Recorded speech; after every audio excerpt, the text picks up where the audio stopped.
श्री शिवाय नमस्तुभ्यम। हरे कृष्ण। दोस्तों, आइए आज आप सब सुनेंगे द्वादशी पारण के दिन तुलसी माता की कथा। जो भी भक्त सच्ची श्रद्धा के साथ भगवान विष्णु का पूजन करते हैं, भगवान शालिग्राम का पूजन करते हैं या माता तुलसी का पूजन करते हैं, एकादशी का व्रत करते हैं, उससे भगवान श्री हरि विष्णु अति प्रसन्न होते हैं और अपना कृपा प्रदान करते हैं। एकादशी का व्रत जो कि सभी प्रकार के पापों को नष्ट करने वाली है और व्यक्ति के जब पाप और ताप नष्ट होते हैं तो उनके पुण्य का उदय हो पाता है और सभी प्रकार के फिर सांसारिक सुखों की प्राप्ति होती है। हिंदू धर्म में तुलसी का बड़ा ही विशेष महत्व माना जाता है।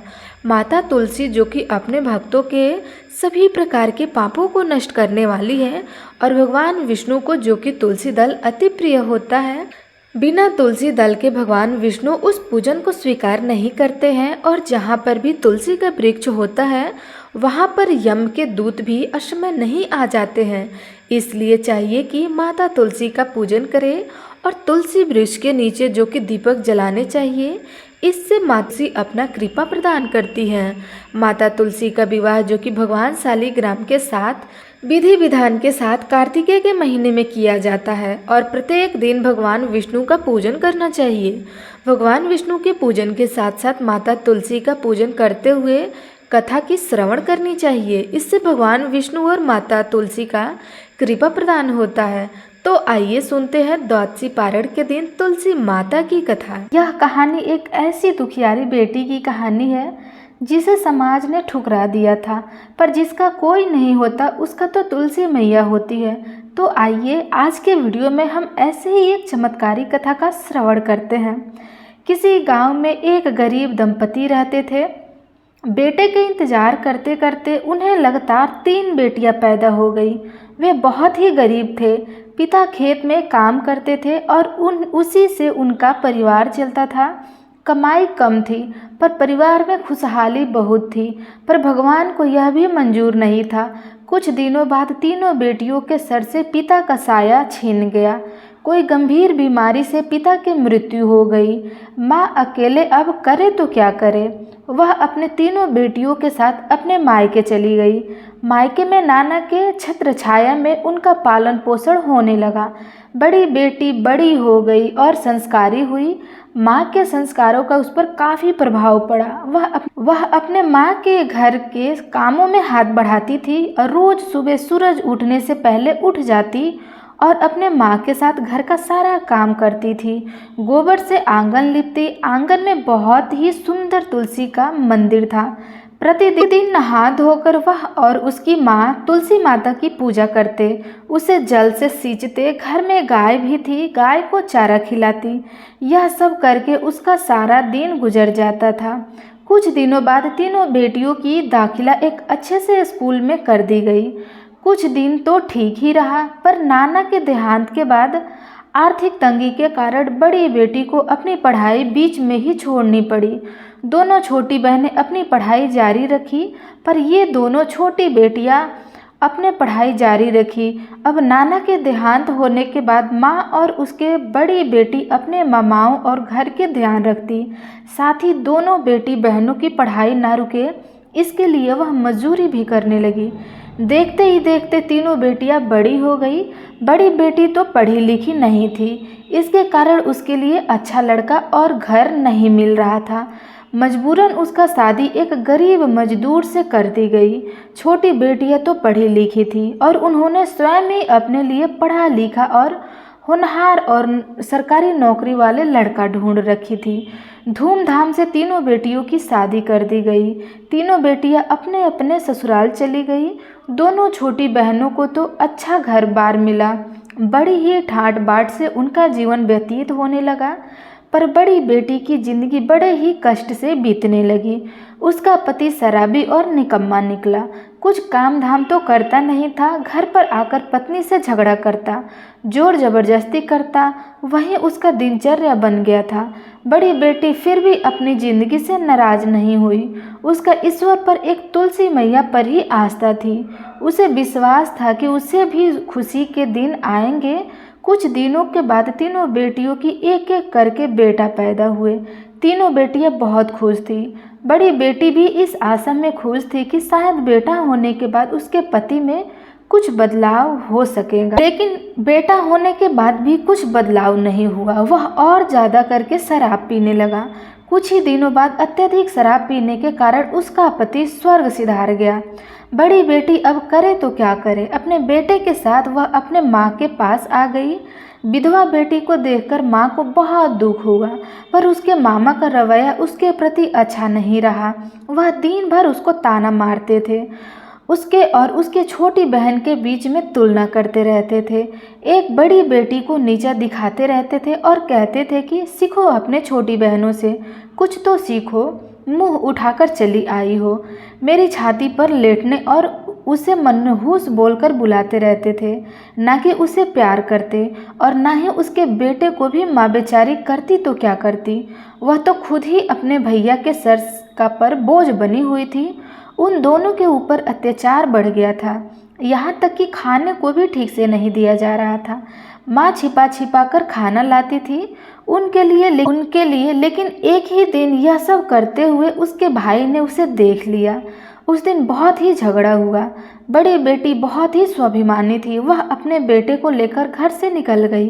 किसी शहर में जाकर वह किसी होटल में खाना बनाने और बर्तन धुलने का काम करने लगी। ऐसे ही दिन बीतता गया। उसके बेटे अब स्कूल जाने लगे। छोटी बहनों के बेटे तो इंग्लिश मीडियम स्कूल में पढ़ रहे थे, पर बड़ी बहन के बेटे तो सरकारी स्कूल में पढ़ता। सरकारी स्कूल में पढ़ने के बावजूद वह हर सब्जेक्ट में अच्छा नंबर लाता था, क्लास में फर्स्ट होता था। होटल में काम करके कुछ पैसा इकट्ठा करके बड़ी बेटी अपने लिए एक घर भी बना ली। घर में तुलसी मैया का एक सुंदर सा मंदिर भी बनवाई। माँ बेटा दोनों ही तुलसी मैया की पूजा किया करते थे। तुलसी मैया की कृपा से उनकी ज़िंदगी खुशहाली से बीतने लगी। बोर्ड के एग्ज़ाम में तो बड़ी बेटी के बेटा राज्य में टॉप किया। नंबर अच्छा होने के कारण वह आगे की पढ़ाई के लिए विदेश चला गया। पढ़ाई का सारा खर्चा तुलसी मैया की कृपा से सरकार ने उठाया। कुछ वर्षों बाद अपना देश लौट आया और अपने माँ के नाम से बहुत बड़ा कंपनी खोला। बेटा अपने ईमानदार मेहनत और बुद्धि से कंपनी को ऊंचाई की ओर ले गया। दोनों छोटी बहनों के बेटे इसी कंपनी में नौकरी करने लगे। उसे पता नहीं था कि कंपनी का मालिक उसका भाई है, और मालिक को भी पता नहीं था कि वे उनके ही अपने मौसी के लड़के हैं। ऐसे ही दिन चलता रहा। माँ अब होटल में काम करने जाना बंद कर दी, क्योंकि अब वह उस होटल का मालकिन हो गई थी, क्योंकि उस होटल को उसके बेटे ने खरीद लिया था। दिन बहुत खुशहाली से बीतने लगा। एक दिन माँ को अपने माँ से मिलने की इच्छा हुई। वह अपने माँ से मिलने की बात अपने बेटे को बताई। बेटा ने कहा कि माँ, मुझे कोई ज़रूरी काम है, विदेश जाना पड़ेगा। 2 दिन बाद मैं वापस आऊँगा और मैं तुम्हें लेकर जाऊँगा। ड्राइवर को कह देता हूँ कि वह आपको मामा के घर छोड़ आए। बड़ी बेटी बड़ी ही खुशी मन से माँ से मिलने की और बहनों से मिलने की आस लेकर निकल पड़ी। इतने वर्षों के बाद वह अपने बहनों से मिलने गई, यह सोचकर कि वह अंदर ही अंदर मुस्कुरा रही थी। वह सोच रही थी कि उसके बहनें भी उससे मिलने के लिए उसके ही तड़प रही होंगी। वह शहर से गांव की तरफ बढ़ी। गांव आने के बाद वह ड्राइवर को वापस जाने के लिए कह दी और पैदल ही आगे बढ़ी। उसने सबके लिए कुछ न कुछ गिफ्ट लिया, क्योंकि इतने दिनों के बाद वह अपने से मिलने खाली हाथ कैसे जाएगी। वह अपने घर के दरवाजे के सामने खड़ी होकर माँ को पुकारने लगी। माँ दौड़ी बाहर आई और बेटी को गले से लगा लिया, पर मामा को उसका आना अच्छा नहीं लगा। उसने वही मनहूस बोल बोल कर उसको परेशान करने लगा। मामा कहने लगा कि चली आई मनहूस मेरा दिन बिगाड़ने के लिए, मेरे छाती पर मूंग दलने के लिए। इस बेशर्म को शर्म नहीं आती, पैदल की बेकार सी चली आई है। तुम्हारा निकम्मा बेटा कहाँ है, जिसे जरा सा भी शर्म होती तो तुम्हें भेजा नहीं होता। तुम्हारी छोटी बहनों के बेटे को देखो, वह एक बड़ा सा कंपनी में काम करते हैं। तुम्हारा बेटा क्या करता है? बड़ी बेटी कुछ बोलती है कि उसकी दोनों बहनें अपने और अपने बेटे के साथ वहां पर आ गई। बड़ी बेटी उन्हें देखकर बहुत खुश हुई, उन्हें गले लगाकर चाहा, पर छोटी बहन ने मना कर दिया। वे दोनों अपने बेटे के नाम के फूल बांधने लगे।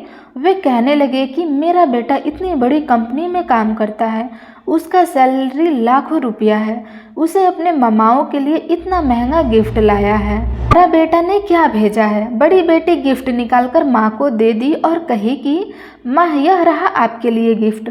माँ ने खुशी खुशी गिफ्ट ले ली, क्योंकि माँ को महंगा या सस्ता गिफ्ट से कोई मतलब नहीं था। उसके लिए तीनों बेटियों की खुशी मायने रखती थी।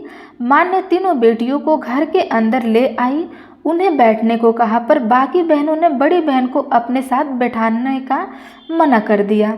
मामा भी बड़ी बेटी को खरी खोटी सुनाने लगा। बड़ी बेटी कुछ बोलती, लेकिन उसके माँ के कारण वह चुप हो गई। उसने सबके लिए गिफ्ट निकाले। उसने मामा को अपने दोनों बहनों को गिफ्ट निकाल कर दे दिया, पर उन्होंने सस्ता गिफ्ट समझकर उसके गिफ्ट पर निरादर किया और गिफ्ट को वहीं फेंक दिया। अपने अपमान से वह बहुत दुखी हुई, पर अपने माँ के लिए वह सब सहती गई। उसे घर में सभी एक साथ बैठकर चाय पीते, खाना खाते, पर बड़ी बेटी को उनके साथ बैठना अच्छा नहीं लगता था।